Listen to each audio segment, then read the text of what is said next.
Nunca pensé que mi vida se vendría abajo por una decisión tan estúpida como ceder a una tentación. Uno piensa que puede vivir dos vidas paralelas, que puede jugar a ser alguien más mientras mantiene todo bajo control, pero la verdad es que tarde o temprano todo se pudre. Y en mi caso, lo que se pudrió trajo consigo algo más, algo que nunca debí provocar. Me llamo Elías. Tenía 35 años cuando todo comenzó. Llevaba 8 años de casado con Abril. Era maestra de primaria, dulce, serena, y siempre tuvo una forma de mirarme que me hacía sentir que valía algo.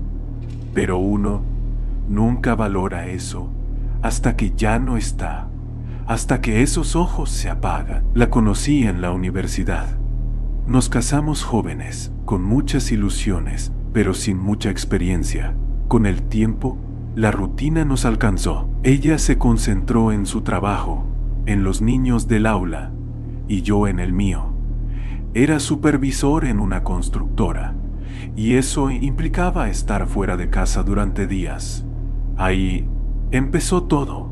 Fue en una obra en Veracruz donde conocí a Samantha. Samantha era todo lo contrario a Abril, impulsiva, directa, con una risa que te dejaba sin defensas. Al principio, solo hablábamos después del trabajo, unas cervezas, risas tontas.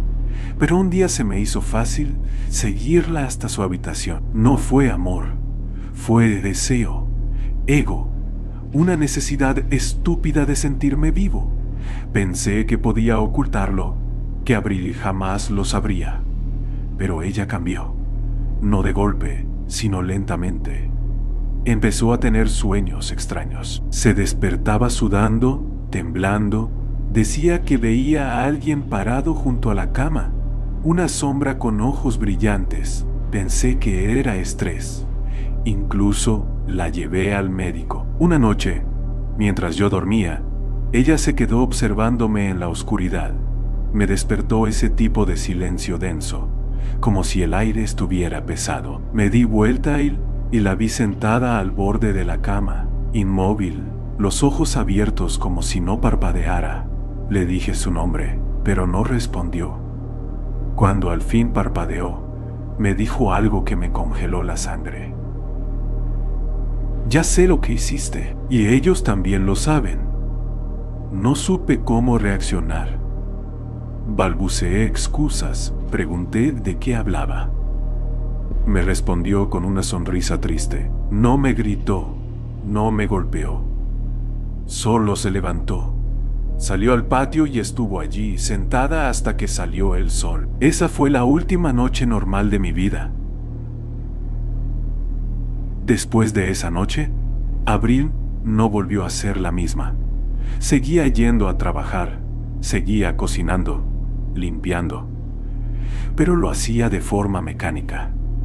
Ya no hablaba mucho. A veces se quedaba parada frente al espejo durante minutos, murmurando cosas que no entendía. Una noche la encontré en el jardín, enterrando algo. Me acerqué para preguntarle qué hacía y solo me dijo: estoy sembrando respuestas. Me reí nervioso, intentando convencerme de que era solo una fase, una manera rara de procesar la traición que seguramente ya sospechaba. No pasó mucho para que las cosas en la casa comenzaran a romperse. Las luces parpadeaban a ciertas horas. El reloj del pasillo se detenía cada noche a las 3:13 am. Las mascotas del vecindario evitaban nuestra casa. Y lo peor, yo empecé a soñar con Samantha, pero no como antes. La veía muerta. Su piel gris, los ojos abiertos, como si me mirara desde algún lugar al que yo no podía acceder. Cada noche la veía más cerca. Cada noche su voz en mi oído era más clara. Ella ya no reza por ti, ahora reza contra ti. Un día decidí confrontar a Abril. Le confesé lo de Samantha. Esperaba un escándalo, gritos, lágrimas, pero no. Ella solo asintió. Luego me dijo: ya sabía. Y no solo yo, ellos también lo sabían. Pero tranquila, Elías, yo no te voy a hacer nada. Ya le pedí a alguien que se encargue. Esa noche me fui de casa. Me fui con la idea de que necesitábamos espacio, que era una especie de locura pasajera. Me quedé unos días con un amigo. Lo que no sabía es que Abril había ido más lejos de lo que yo imaginaba. Un día regresé por ropa.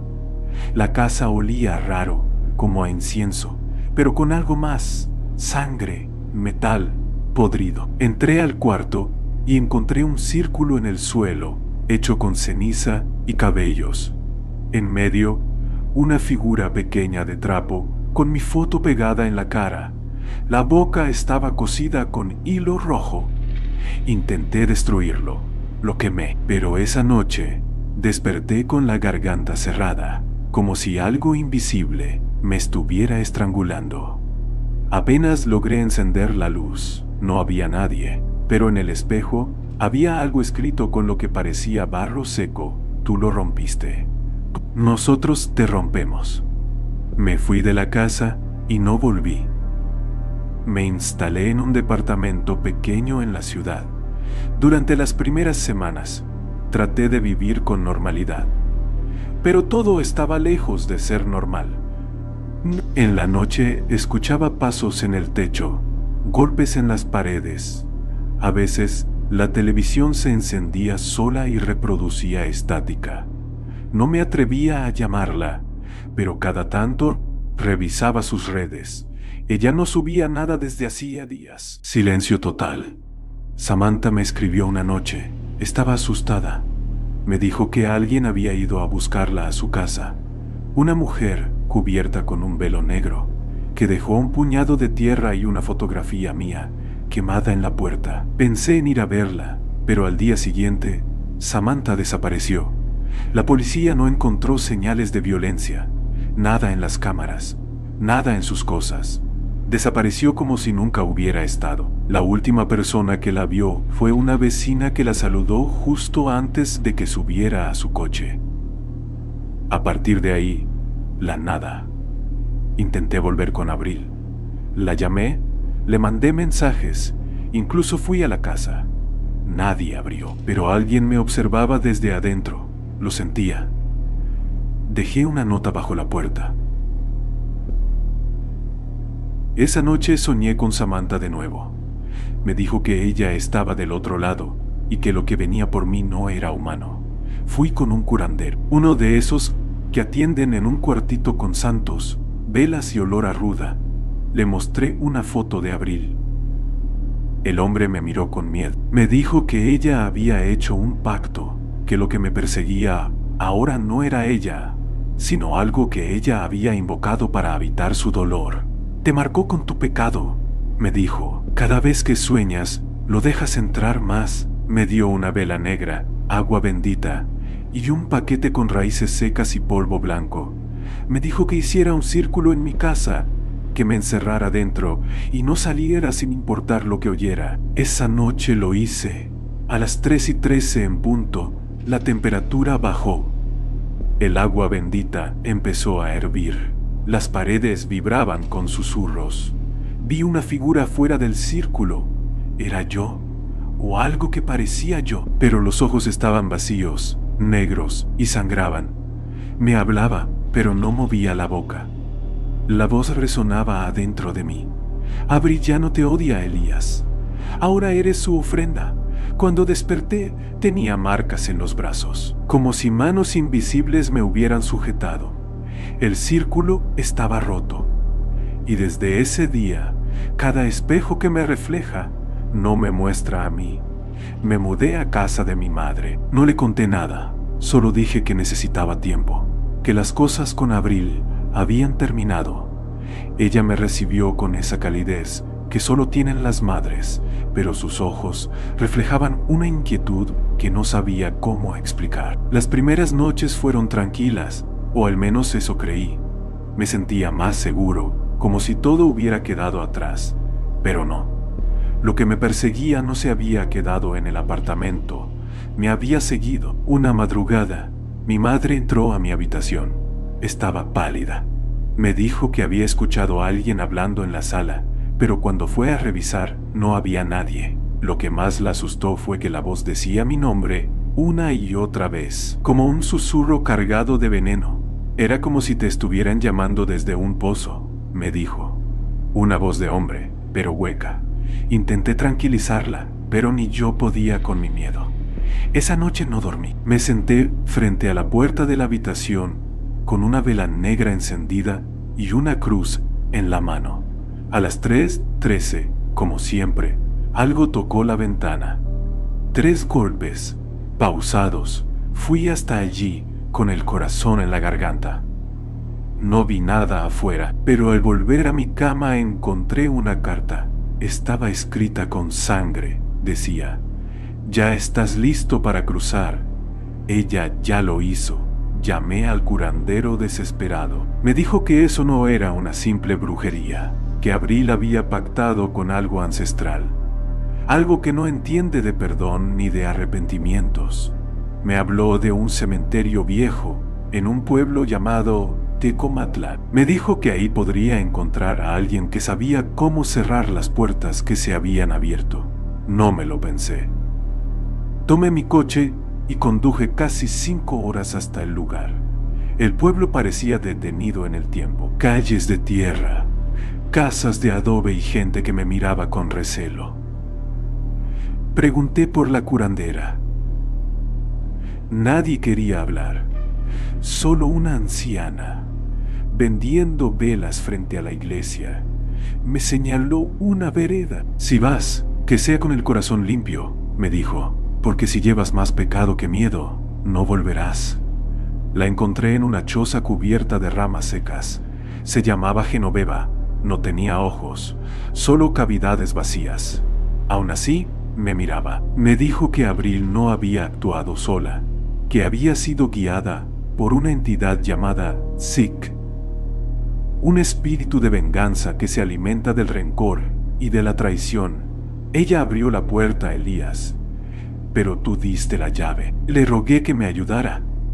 Me dijo que podía intentar un cierre, pero que debía volver a donde todo empezó, a la casa, al lugar donde Abril desató todo, y que debía llevar conmigo algo que representara lo más puro de nuestro amor. Pensé en muchas cosas, cartas, fotos, regalos, pero al final supe lo que debía llevar: un frasco con tierra del jardín donde ella sembraba girasoles.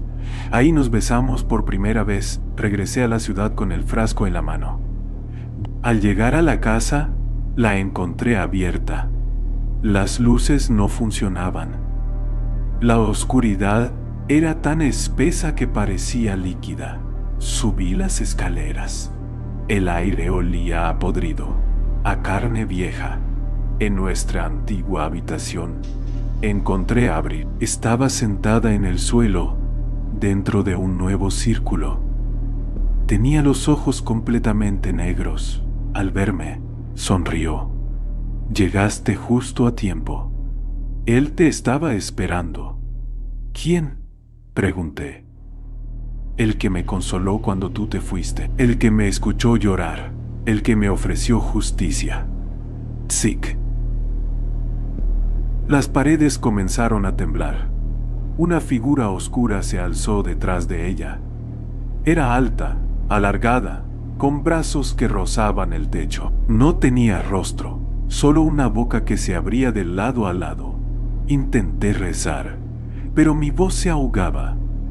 Genoveva me había dicho que en ese momento debía abrir el frasco y dejar que la tierra cayera sobre el círculo. Así lo hice. Abril gritó, no de dolor, sino de rabia. El suelo se partió bajo sus pies. La figura rugió como una tormenta encerrada en una caja. Todo se volvió blanco. Desperté en el hospital. Habían pasado 2 días. La casa se incendió. Nadie encontró restos de Abril, pero yo sí sé lo que pasó, y sé que esto aún no ha terminado. Han pasado 3 meses desde que desperté en ese hospital. Mi madre me recogió. Me miraba como si ya no fuera su hijo, sino un extraño que regresó con algo colgado del alma. Yo también lo sentía. Desde aquella noche, algo se quedó conmigo. Intenté seguir con mi vida, Volví al trabajo. Fui al psicólogo. Fingí estar bien. Pero cada noche, a las 3:13 en punto, mi reflejo parpadea antes que yo. Y no siempre imita mis movimientos. Una tarde encontré un sobre debajo de mi puerta. No tenía remitente. Dentro, una fotografía. Abril, sentada en una banca de piedra, con una expresión vacía. A su lado, un hombre de traje oscuro y rostro borroso. Al reverso, una sola palabra escrita con tinta roja: gracias. Volví con Genoveva. Me dijo que algunos pactos no terminan, solo se transforman. Que el fuego no destruyó al espíritu, solo lo liberó. Ahora vaga, buscando nuevas heridas donde sembrarse. Me dijo que si yo no mantenía el equilibrio, se arrastraría hacia mí otra vez, o hacia alguien más cercano. Las puertas nunca se cierran del todo, Elías. Solo aprenden a esperar. Desde entonces he tenido cuidado. Me mudé lejos, rompí todo contacto. Vivo solo, no amo a nadie, porque he entendido algo. El amor puede ser un lazo, pero el dolor, cuando se corrompe, es una cadena. A veces, mientras camino por la calle, veo a personas que se detienen y me miran, desconocidos, pero con ojos negros, como si me recordaran, como si supieran que fui parte de algo que no se puede borrar. Y cuando escucho pasos detrás de mí en plena madrugada, ya no volteo, porque tengo miedo de encontrarme con lo único que no puedo enfrentar, mi propio reflejo mirándome desde la oscuridad. Hay historias que no se cuentan para asustar, sino para advertir. Si llegaste hasta aquí, quizá también sientes que hay algo que no termina de irse, algo que respira entre los silencios de la noche. Entonces, quédate cerca, escucha más, porque a veces lo que pasó en esta historia también ha pasado muy cerca de ti, muy cerca. Y si te atreves, ya sabes dónde encontrar más relatos como este. Solo presta atención a la próxima vez que el silencio se vuelva demasiado profundo. Y recuerda, aquí las puertas siempre están entreabiertas,